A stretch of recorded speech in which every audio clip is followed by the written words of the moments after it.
एक समय की बात है। एक शांतिपूर्ण गांव में पहाड़ियों के बीच एक जवान युवक नामकरण से रहता था।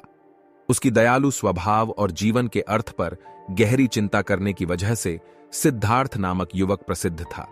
सिद्धार्थ ने एक महान आध्यात्मिक शिक्षक गौतम बुद्ध के बारे में कथाएं सुनी थीं, जिन्होंने बोधिसत्व को प्राप्त किया था और गहरी ज्ञान को प्राप्त किया था।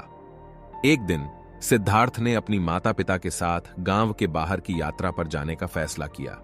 वह अपनी चिंताओं से छुटकारा पाने और बुद्ध के बारे में अधिक जानकारी प्राप्त करने के लिए उत्साहित था। वे अपने माता पिता की अनुमति से यात्रा पर निकल पड़े।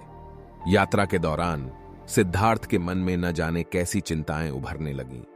वह सोचने लगा कि अगर उसे बुद्ध की उपदेशों का अनुसरण करना है तो उसे अपनी चिंताओं से मुक्त होना होगा। सोचते सोचते उन्होंने अपनी आंखें बंद की और अपने विचारों को निराला करने की कोशिश की। बारिश की बूंदें सिद्धार्थ के शरीर पर टपकने लगीं और उसे एक गहरी नींद आ गई।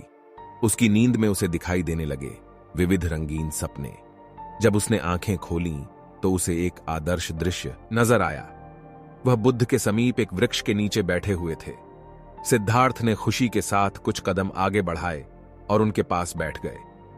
बुद्ध ने उसकी आंखों में उसकी चिंताओं को देख लिया और मुस्कान देकर कहा, बेटा, ज्यादा चिंता नहीं करनी चाहिए। चिंता तुम्हें उस जीवन की अनुभवों से दूर रखती है जो हमें सच्ची सुख देते हैं।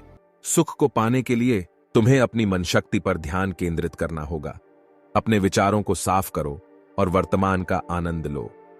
बुद्ध के वचनों ने सिद्धार्थ को प्रभावित किया और उसने समय की महत्वपूर्णता समझने शुरू कर दी। वह देखने लगा कि चिंताओं का अतिरिक्त दबाव उसे सुख से दूर ले जाता था।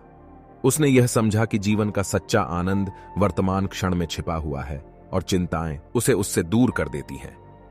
सिद्धार्थ अपनी यात्रा को पूरा करके अपने गांव लौट आए, लेकिन उसने बुद्ध के वचनों को अपने दिल में सदा के रखा। उसने अपने जीवन की दिशा बदल दी और समय की महत्वपूर्णता को समझा। वह शांति और सुख का अनुभव करने लगा और अपने साथियों के जीवन में भी खुशियां और आनंद फैलाने लगा। इस प्रकार सिद्धार्थ ने चिंता करने की अपेक्षा को छोड़कर वर्तमान की महत्वपूर्णता और ध्यान की महत्वता को समझा। वह बुद्ध के उपदेशों का अनुसरण करके जीवन में आनंद और प्रार्थना की खोज में आगे बढ़ा। उसकी कहानी लोगों के दिलों को छू गई और वे उसके उपदेशों से प्रभावित होकर अपनी चिंताओं से मुक्त हो गए। इस तरह की कहानी से हमें सिखाया जाता है कि ज्यादा चिंता करने से हम अपने आसपास के सुख को खो देते हैं। हमें वर्तमान क्षण को महत्व देना चाहिए और चिंताओं को छोड़कर सकारात्मकता और आनंद के लिए अपने मन को शांत करना चाहिए। इसी रूप में बुद्ध की उपदेशों का अनुसरण करने से हम अपने जीवन में सुख, शांति और समृद्धि को प्राप्त कर सकते हैं।